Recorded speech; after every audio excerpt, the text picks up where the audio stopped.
Thank you, Rabbi Spensky. I just said on the way, I didn't know it was such a long way up to the... I ought to tell you that the distribution of my sermons is entirely due to the Reverend Dr. Stanford Lusick at the Timothy Memorial Church here. We became friends earlier on, and I realized that he would make his sermons available to the congregation before they walked in. I wasn't sufficiently secure for this kind of thing. So instead, I decided to make them available to shut-ins, etc., and people could subscribe to a mailing list. I soon discovered that many on the mailing list were other rabbis. And at least one of them said to me once, "I think of you every week, but I never mention your name."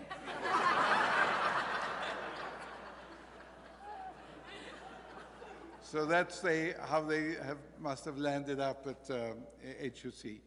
Well, I really wanted to congratulate Margot. You see, Margot, this is terrific. I retired a year or so before you were born. So this is a kind of bar mitzvah for me. Nervous in the pulpit, you know, all that, yes? And I have been in other pulpits since, and once I got a compliment.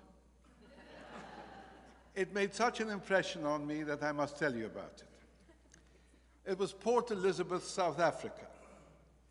And after I finished my sermon, an elderly gentleman came up to me and said, "I'm one of the founder members of this congregation, and I want you to know this is the finest sermon ever preached here."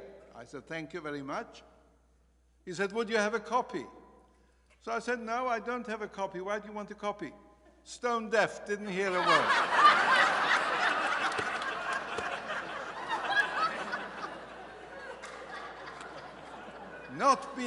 I felt at home immediately, because not being heard was a standard complaint at the Holy Blossom Temple, closely followed by not being understood, which always reminded me of the definition of a rabbi: invisible 6 days of the week and incomprehensible on the seventh. However, in view of the circumstance, let me shift the subject and suggest and not even talk about what was read, the interesting part of the Sidra, but the tension between being in the land of Israel and being in the diaspora. So in today's portion, soon after finally Abraham arrives in the promised land, Isaac is considering emigration for economic reasons. There was a famine in the land, is the biblical term. So the first and most persuasive Zionist in the universe, God self, speaks to Isaac and says to him, I quote from today's Sidra, "Do not go down to Egypt. Stay in the land which I pointed out to you. Reside in the land, and I will be with you and bless you." So Isaac stayed, but by the time it came to Isaac's grandchildren, they followed Joseph, who had ended there in other ways, and they went to Egypt, as did indeed Jacob. And since then, Jews have left the promised land, often for economic reasons, to this very day. Today you find many of them north of Finch in Toronto. Now, in Egypt it took a few years of privilege and many years of slavery until finally Moses came along, took out the Israelites from Egypt, and Joshua brought them to the promised land. But the diaspora never left us. It has been there ever since, for the last 2,000 years or so for sure, until in 1948, in the lifetime of some of us who are here today, the state of Israel was established. And we have been concerned with it ever since, no more than this week, with another vicious, scandalous attack on praying Jews.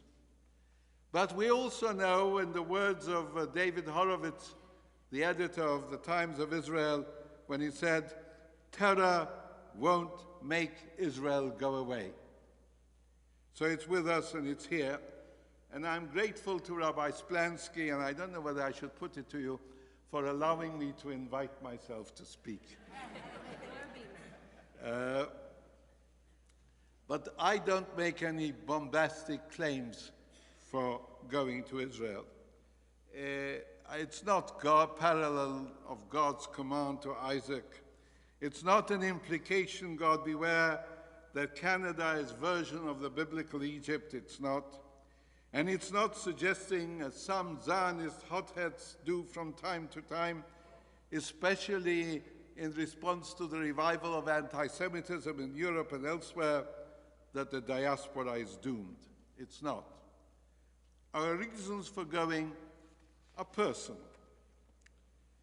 And in no way has that changed my attitude of seeing Judaism as an ellipse with two focal points. Judaism is oval. It's not a circle. It's not a question of one center only. And it's so those who say that Israel has no right to exist, or those who say that the diaspora is doomed, both in equal measure distort the very essence of Judaism, because Judaism is both. And we therefore have to bear in mind that as we defend ourselves against those who say that Israel has no right to exist, or anti-Semitism, or what have you, we also have to defend ourselves against the zealots in our own midst who make excessive claims. And one reason, one bonus for living in Israel is that it's much easier to be self-critical there as a Jew than it is here. Now, self-criticism is central to Judaism. The rabbis of the Talmud were puzzled by the fact that the most beautiful, magnificent piece of praise of Jewish life comes from a pagan prophet, Balaam, who says, when he sees the Israelites, "Ma tovu ohalecha Yaakov," how in the translation of our prayer book, one of Rabbi Splansky's great gifts to this congregation, "How lovely are your tents, O Jacob, your dwelling places, O Israel," with which we began the service this morning. So the rabbis say, well, we make so much of this. What about the prophets, our own people? They seem to be castigating us all the time. I could have chosen many examples, but I thought that perhaps, had this not been the day before Rosh Chodesh, the Haftarah we would have read is from the book of Micah. And Micah, for example, says, "I have no pleasure in you, says the God of heavens of hosts, and I will not accept an offering from your hands." That's the prophet, one of us, saying this to the Israelites. Why this disparity? And the rabbis answer and say, because the chastisements of a lover are more true and more important than the praises of an outsider. And if you want a sort of formula why Judaism, what my Judaism consists of, it's very much in this prophetic tradition.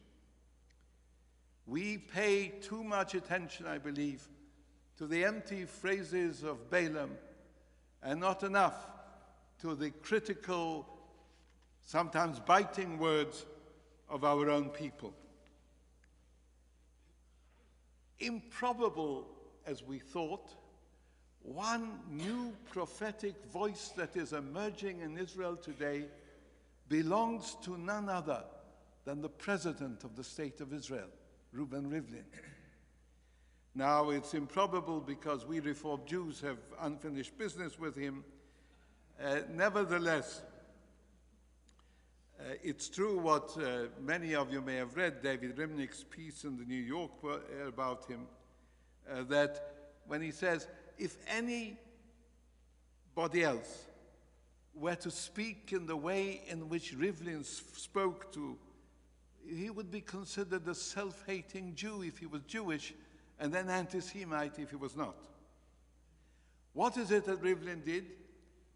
He went to Kfar Qasim, where 58 years ago, 49 of Israel's Arabs were murdered by Israeli forces.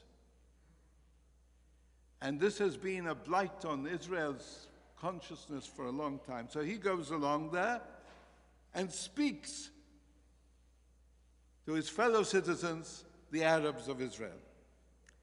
And in another speech, Rivlin said, I quote now, Israeli society is sick, and it's our duty to treat the disease.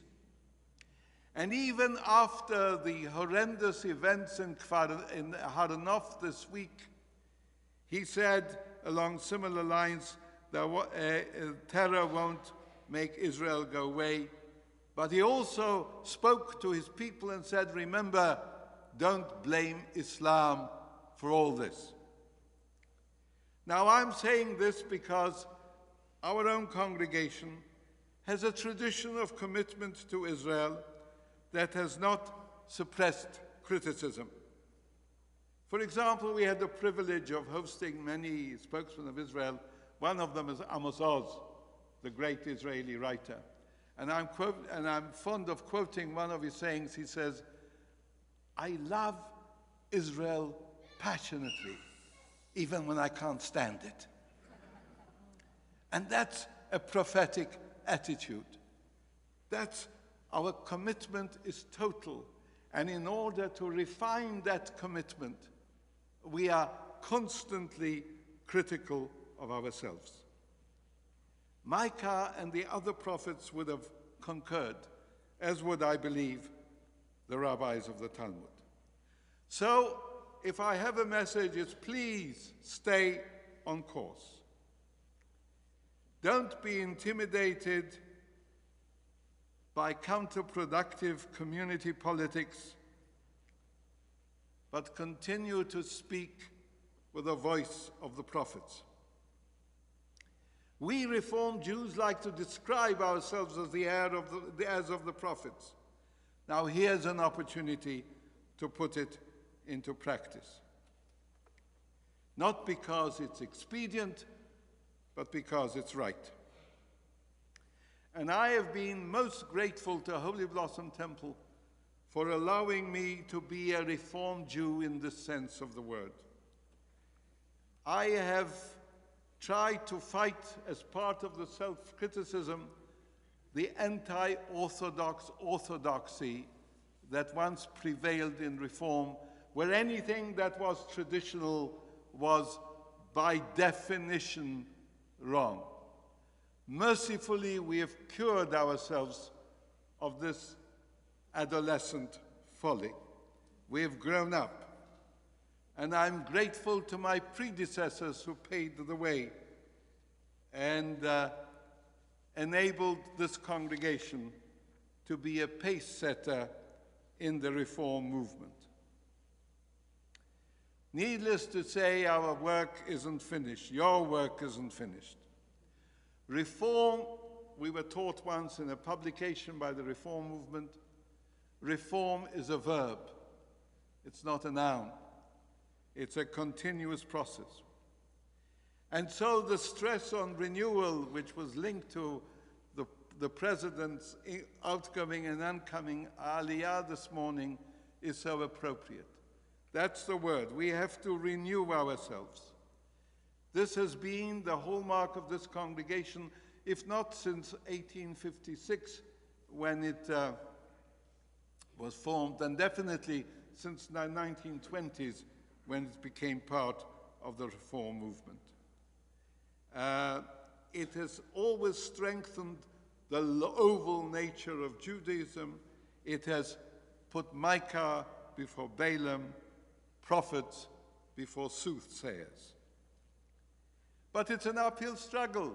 You may have noticed that liberalism isn't particularly popular nowadays. It's not in, whereas the other side is doing well. The reactionary elements that in the extreme form give rise to racism, not only racism against us, but as we remember Rivlin, racism that we practice towards others, that all this has hardened our arteries and made it extra challenging and extra difficult to be a Reformed Jew.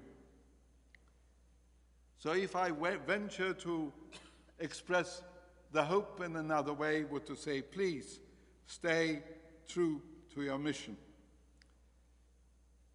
Holy Blossom has been the window to the Jewish community through which our non-Jewish neighbors viewed us. And I can't avoid mentioning, seeing him here sitting on the right, Councillor Mihevik was with us, a friend of this congregation. We once shared an office in a Catholic college, yes? So there. Now, and we have a responsibility in this respect to make that window as clear and as important as it should be, and I have the confidence that this will happen in this congregation. As loyal members of the Toronto Jewish community and as critical members of the Toronto Jewish community, as loyal supporters of Israel and yet critical supporters of Israel, we can retain our integrity as Jews, as Reformed Jews, and earn the respect and the appreciation of the community at large, Jewish and non-Jewish. And I believe, to say it once more, that Holy Blossom has that potential and that renewal is the word of the day as it approaches to celebrate its 160th anniversary. May you go from strength to strength, and many thanks for the kindness and generosity of spirit you have shown Freja and me in the last 31 years. Thank you.